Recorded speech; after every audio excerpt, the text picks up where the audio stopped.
This is the opening screen when you open the app. From here, click on the Truck Stop Guide icon to find truck stops on your route.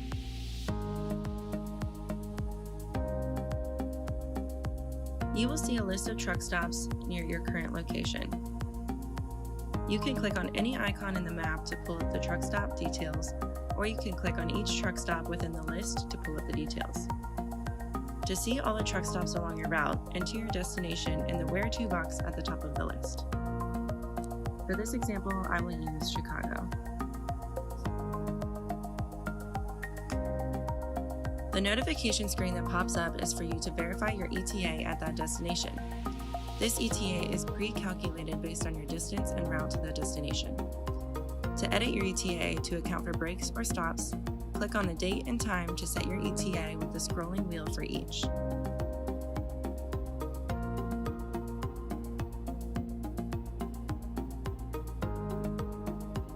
Then hit confirm.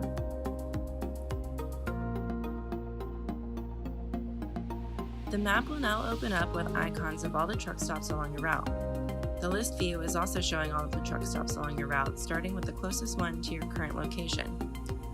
When you click on any of the truck stops in the list, you will see all the details of that stop.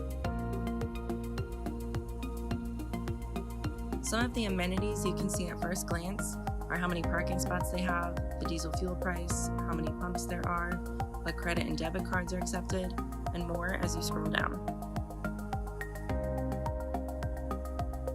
You also have filtering capabilities to find truck stops based on amenities. To learn more about the filtering capabilities, watch our next video on how to filter.